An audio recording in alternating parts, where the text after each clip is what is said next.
My name is Josh Haggett, DJ Function, and I'm from Green River, Wyoming. My name is Haven Herrera, aka Solid Savage. I'm from Colorado. My name is Chris Diaz, aka Wino, and I'm from San Diego, California originally, but I live in Colorado now. Alex Brown, aka Truth the Dead Poet. I'm from California, Northern California, mainly East Oakland. Did a little bit of time in other parts of the Bay. I was introduced to like real hip hop, like the elements and the culture, through a kid named Eno from Africa.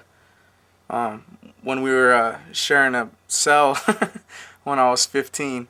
I first got exposed to hip hop by the person who showed me how to DJ. His name was DJ Law. He's a DJ from Detroit, and he was just running a little store, and I just met him in my hometown and started learning about hip hop and DJing through him, and I've just, fell in love with it and been doing it ever since. I don't know the exact year. It had to have been like 84, 85. I saw the movie Breakin', and on the end of it, Ice-T, before his Rhyme Pays and all that gangster stuff, he did a song in the end with the DJ named Glove, and I think his real name was Chris Taylor, and like just the two of them with the chemistry and everything, like they rocked the mic and everything, and I've been on hip hop music ever since that.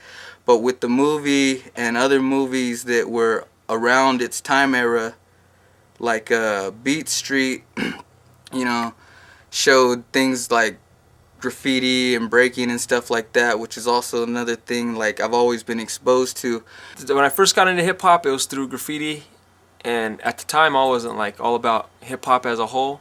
I liked some rap maybe, and like the music of hip hop, but like I wasn't really that into it. But I did graffiti, and it kind of pulled me into the underground culture of it, to where I was like, I started learning about, like, for instance, like rappers that rapped about graffiti, like Artifacts, and like just more underground stuff about the elements of hip hop. My biggest inspiration for making music probably comes from my dad, because he's a musician, so I just learned about rhythms and stuff like that from him, and so that kind of got me into turntables, because it just helped me with beat matching and stuff, understanding how to play drums and count bars and stuff like that. And so it was just sort of natural progression, growing up around rhythm instruments and then getting into turntables and then finally getting into hip hop. Music inspired me to do music. I like music, so I was like, I would listen to music, and I'd like kind of started getting more familiar with hearing music, so I'd basically look at it as like, what could I do if I were to make a song? What would I write about? The equipment I use as far as turntables right now are Newmark TTX1s. We use Vestax PMC07 Invisible Scratch Pickles Edition mixer with Shure needles. And then for recording, we use a Boss BR1600 CD multi-tracker, and that's connected through a USB port to a computer with Adobe Audition, and I use that for editing and putting the songs together. For my production, I used Triton.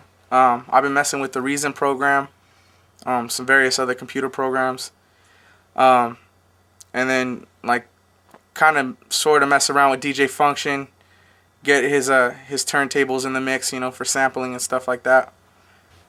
It started off as just a clothing thing. A friend of mine, graffiti artist named Devour, we used to screen print out like pieces on shirts, like just random graffiti pieces, and we would take them to like raves and like just random parties and stuff, and set up tables and like sell shirts that we made homemade by just like drawing stuff up, and people started buying them, and then next thing you know, like there was a demand for our shirts, and I basically just I made up the name Rated Ill and made up a logo for it, and kind of just took off from there. We were Illfluent then, but like as like Illfluent kind of took off, Rated Ill kind of like, we took Rated Ill and kind of made it a little bit more than the clothing line. We wanted it to like represent, like, cause it had such a deep meaning, so like we wanted it to represent like us as a whole, and the logo was already there because Haven already designed the logo and came up with the name, so we just kind of I just been involved with Rated Ill from the start, pretty much. I first got involved with Rated Ill Productions by meeting Solid Savage and Wino. I saw them perform at Mesa State, and they just were rocking the crowd and everything. Ended up running into them later at a CD store where I was just, looking at new music. Since I'm a DJ, I'm always researching new music. Just started talking about hip hop, and, I was like, well, I'm kind of got a studio going on and everything, so y'all should swing through and maybe we can, make some songs together or whatever. So they got a hold of me, and then I've just been working with them ever since, nonstop. I think I was about 19, and Wino was about 17, because we about 2 years apart.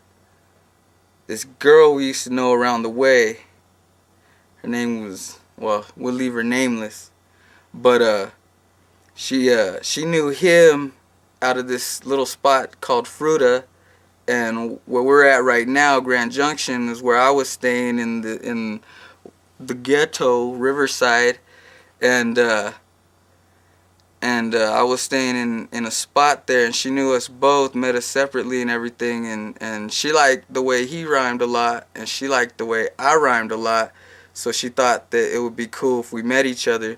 So we met, and she brought him to my house and stuff. He ended up kicking it. I got him smoked out and stuff, because that's what me and the girl and her sister used to do. And so we got all smoked out and shit. Just started kind of, back and forth in it with the rhymes and shit, and dug on that. And from then on, me and him started like meeting cats out of this place, and it built from me and him there.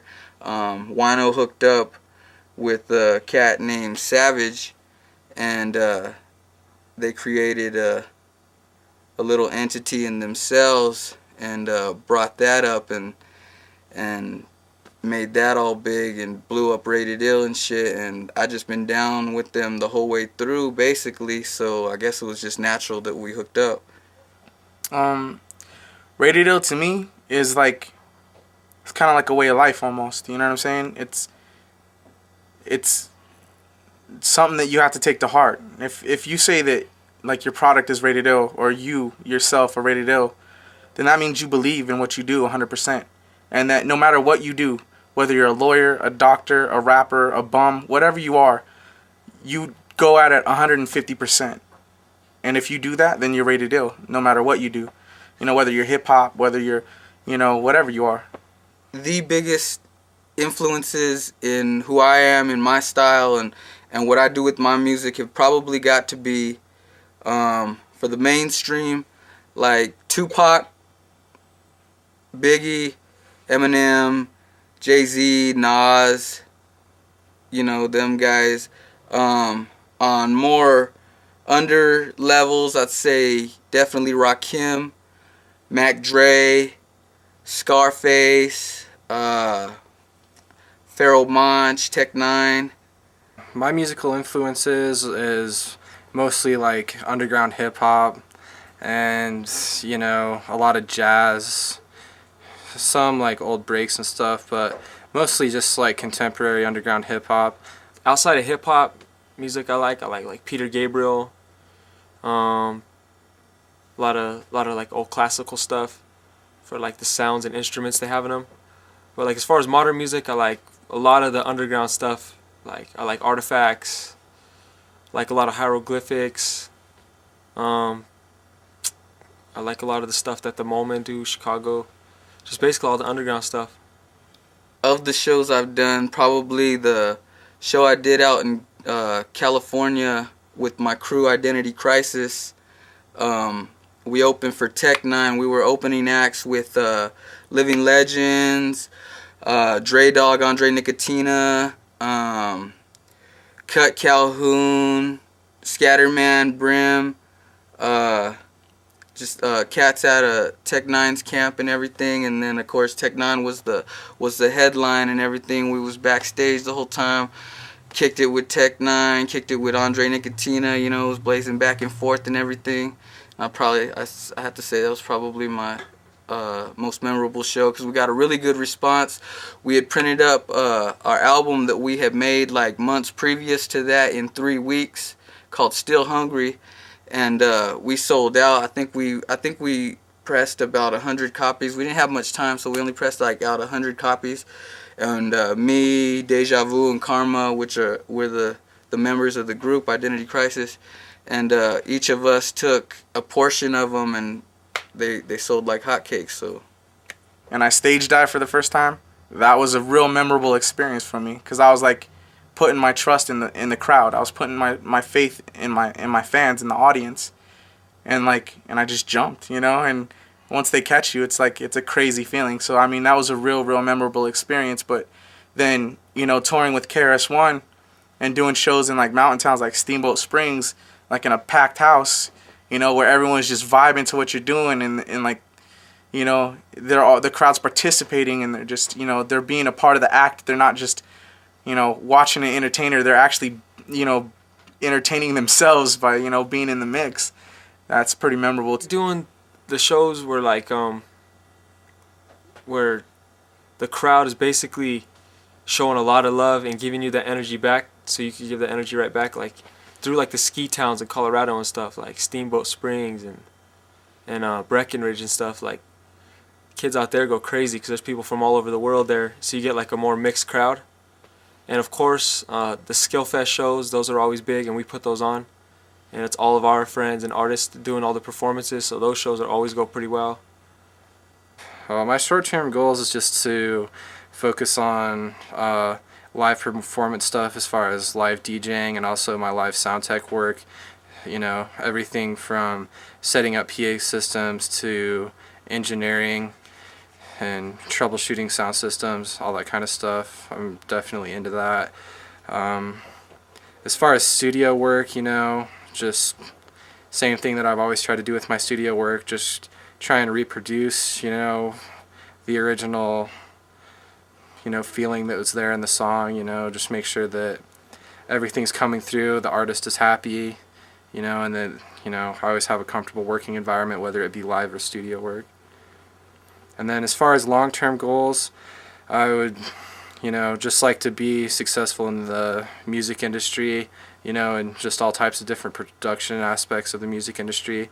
I like, from studio work to live work to, promotion of events, putting together promo packages, whatever it might be, just as long as I'm working within the music industry, I think that, I'll be happy.